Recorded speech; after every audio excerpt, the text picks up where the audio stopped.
Hello students, we have read this chapter earlier in our lecture number 1 up to the 2nd of January when the waves were very kinetic and the writer was trying to save himself, and in this series he doubled the lash, everything, went through their life raft drill, attached their lifelines and donned their life jackets also.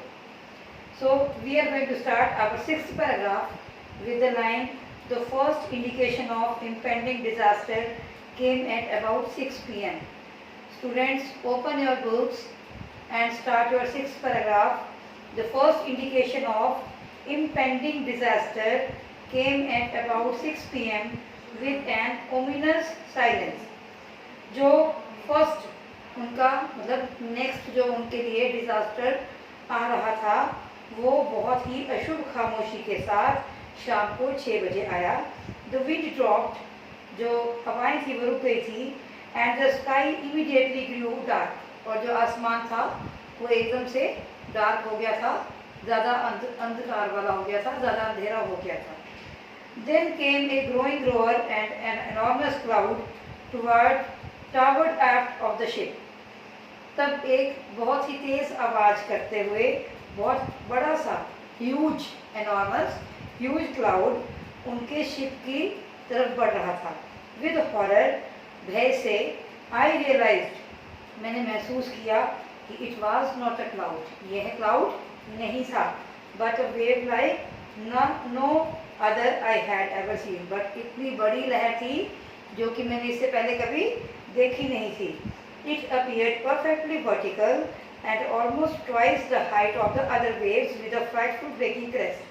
मैंने महसूस किया कि यह एक cloud नहीं था, एक बहुत बड़ी वेव थी जिसको मैंने इससे पहले कभी नहीं देखी थी, और यह जहाज के बिल्कुल वर्टिकल अपीयर हुई और जिसकी हाइट आमतौर पे जो नॉर्मल वेव्स होती हैं उससे डबल से भी ज़्यादा थी, और यह हमारे जहाज के ऊपर इस तरह से टूटी जैसे कोई पर्वत खंड खंड कर करके टूट कर गिर जाता है.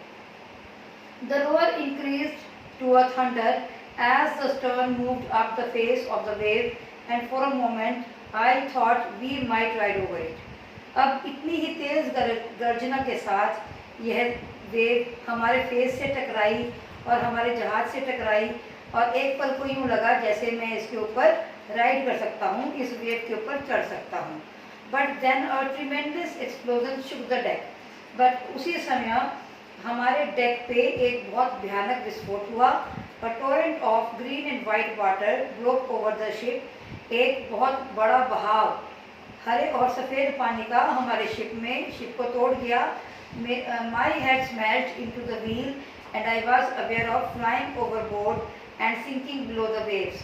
मेरा सिर एक बहुत बड़े पहिए से जा टकराया और मुझे ऐसा महसूस हुआ, मेरे को ऐसा लग रहा था जैसे मैं ऊपर की तरफ को उड़ रहा हूँ और जो वेव्स हैं उनके बीच में डूब भी रहा हूँ. I accepted my approaching death and as I was losing conscious I felt quite peaceful. मैं अपनी तरफ बढ़ती हुई मृत्यु को देख सकता था. जैसे ही मैंने अपनी चेतना, अपनी कॉन्शियसनेस, अपनी सेंसेस जाने लगी, जैसे ही मुझे ये महसूस हुआ कि मेरी कॉन्शियस जा रही है, मैं एकदम से शांति में हो गया, पीसफुल हो गया. Unexpectedly my head popped out of the water. अब जैसे कि मुझे उम्मीद नहीं थी, बट मेरा सिर एकदम से पानी के ऊपर आ गया. A few metres away wave breaker was near capsizing her mast almost horizontal. जो कुछ ही मीटर दूरी पे मेरी वेव ब्रेकर थी. वेव वॉकर, जब उसने अपनी बोट का नाम रखा हुआ याद है ना आपको, वेव वॉकर थी जो कि टेढ़ी मेढ़ी हो रही थी, बट और जो उसके मस होता है जो उसके बिल्कुल एजेस होते हैं वो हॉरिजॉन्टल हो चुके थे. तभी एक वेव आई. Then a wave hurled her upright. एक वेव जोर से उससे टकराई और उसने उसको सीधा कर दिया. माई लाइफ लाइन जल्द टॉट. मेरी जो लाइफ लाइन थी वो एकदम से तन गई. आई ग्रैब्ड द गार्ड रेल्स. मैंने शिप के साथ जाने वाले गार्ड रेल्स को अच्छे से पकड़ा और उनको पकड़कर उनके द्वारा एयर में जैसे रस्सी के साथ वो सहारे से शिप में चढ़ गया. Subsequent waves tossed me around the deck like a rag doll. जो subsequent waves थी, जैसे एक वेव आ रही है, एक जा रही है, एक आ रही है, एक जा रही है, उन वेव्स ने, उन लहरों ने मुझे बार बार टॉस किया, यानी कि कभी इधर कभी उधर। शिप के अंदर कोई स्टेबिलिटी नहीं बन पा रही थी। माई लेफ्ट रिब्स क्रैक, मेरे जो लेफ्ट वाली रिब्स थे, हड्डियाँ थी, किसमें, केज में, वो टूट चुकी थी। My mouth filled with blood and broken teeth, मेरे मुंह में खून भरा हुआ था और मेरे टूटे हुए दांत थे। Somehow I found the wheel, फिर भी किसी तरह से मुझे पहिया मिल गया। लाइंड अप, मैं इसके ऊपर चढ़ा और turn for the next wave and hung on, और अगली लहर का सामना करने के लिए तैयार हो गया। वाटर वाटर एवरीवेयर, पानी ही पानी था जहाँ भी देख रहा था। I could feel that ship had water below, but I dared not to abandon the wheel to investigate. हर जगह पे शिप में पानी ही पानी भर गया था, बट मैं इतना साहस नहीं कर पाया कि अब मैं पहिए को छोड़कर उस पानी की सतह को देखने जा सकूं। Suddenly the front hatch was thrown open, एकदम से अचानक से जो जहाज का फ्रंट दरवाज़ा था, हैच मतलब जो फ्रंट वाला उसका बोर्ड खुल रहा था, वो खुल गया और उसमें से मैरी अपीयर हुई। मैरी उसकी वाइफ, राइटर की wife. We are sinking, she screamed, वो चिल्लाई, हम डूब रहे हैं। The decks are smashed, decks सब टूट चुके हैं, और we are full of water, और जहाज के अंदर सारा पानी ही पानी है। Take the wheel, I shouted as I scrambled for the hatch. मैं हैच की तरफ को, यानी कि जो दरवाज़ा खुलता है शिप में नीचे की तरफ को, उसकी तरफ को मैं रेंगते हुए मैंने मैरी को पहिया देने की कोशिश की कि ये पहिया पकड़ो। Larry and Herb were pumping like madman, Larry और हर्ब जो थे वो पानी को शिप से बाहर निकाल रहे थे। Broken timbers hung at crazy angles, the whole starboard side gloved in what clothes, crockery, charts, stills and toys sloshed about in deep water.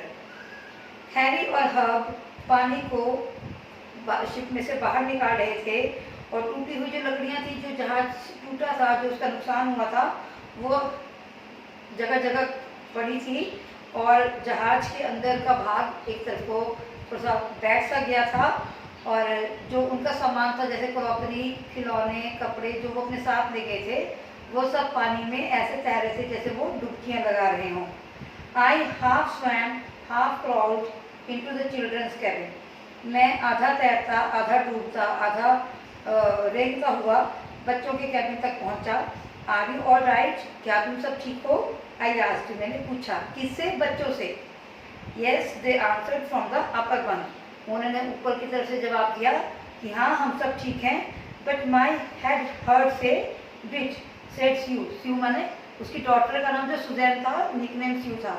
स्यू ने कहा कि थोड़ी सी मुझे सिर में चोट लगी है, मेरी आंखों से ऊपर, pointing to a big bump over her eyes, मेरी आंखों के ऊपर की तरफ को एक बहुत गहरा सा जख्म है। I have no time to worry about bumped head, but मेरे पास बम्प्ड हेड को लेकर चिंता करने का कोई समय नहीं था।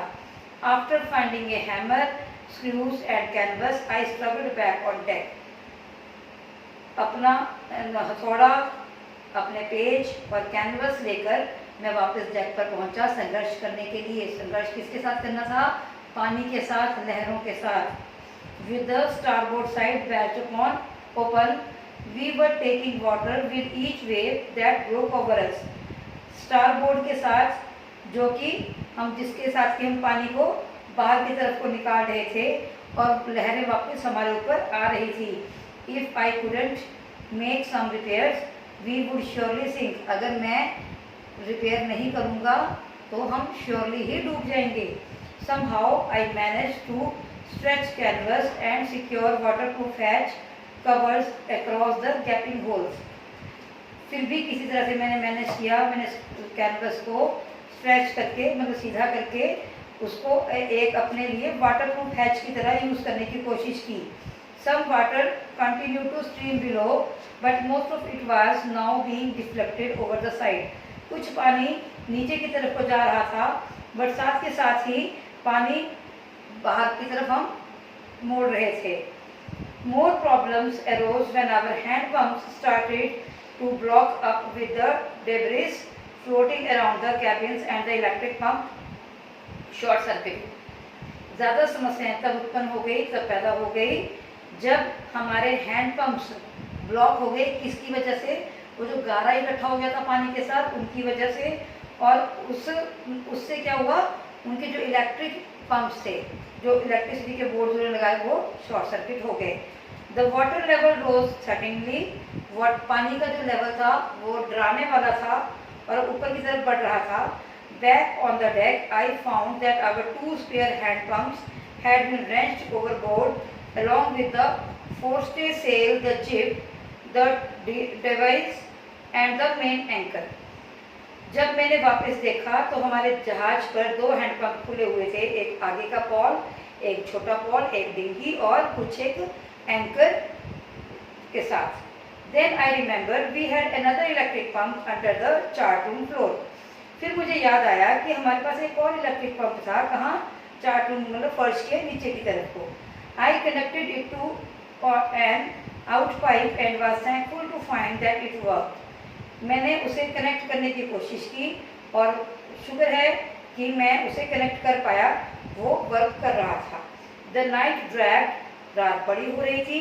On with an endless bitterly cold routine of pumping, steering and working the radio, we were getting no reply from our mayday calls, which was not surprising in this remote corner of the world. हमारी जो रात थी वो बहुत ज़्यादा बढ़ रही थी। पानी को बाहर निकालना, जहाज को चलाना, रेडियो पर काम करने के सारे जो भी रूटीन वर्क था वो सब हमारा बहुत सी डिस्टर्ब हो गया था और हमें अपने इस डिस्टर्बिंग टाइम में किसी भी सिग्नल का कोई भी जवाब नहीं मिल रहा था। वैसे ये कोई हैरानी की बात नहीं थी। It means the danger was increasing as the night was increasing. Sue's head had swollen alarmingly. She had 2 enormous black eyes and now she showed us a deep cut on her arm.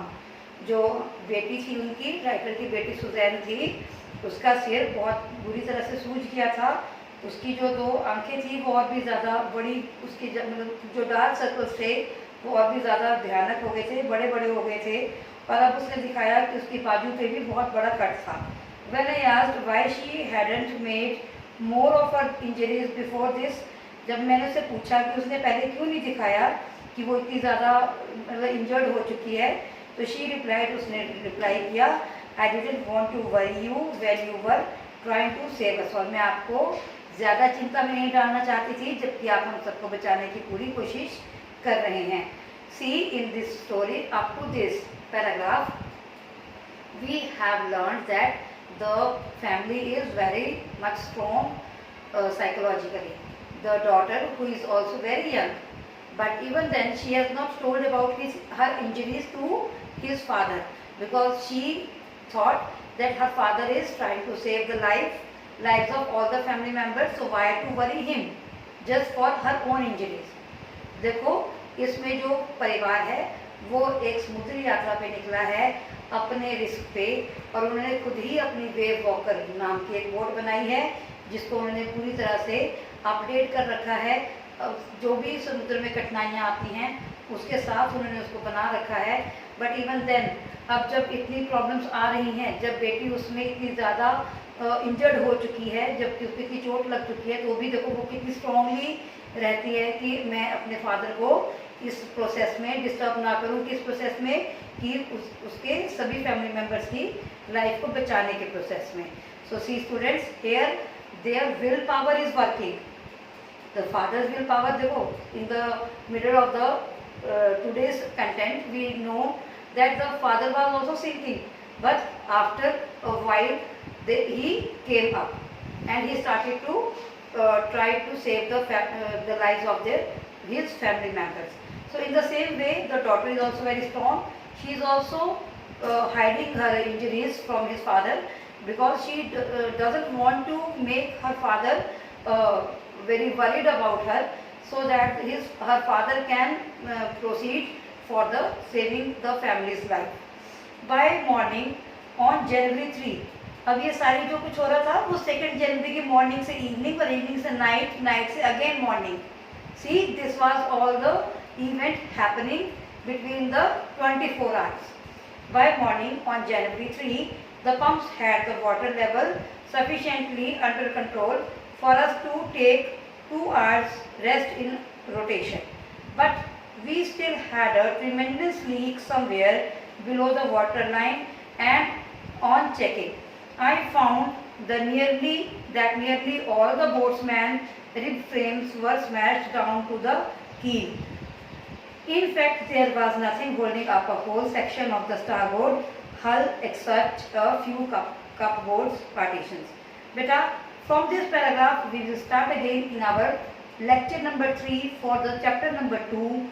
We are not afraid to die if we can be together. So, till then, you have to read the chapter, you have to write down the English to English word meanings, and if there are questions, I will give you in the next lecture. You have to find it out from the read content, from the explained content. Thank you.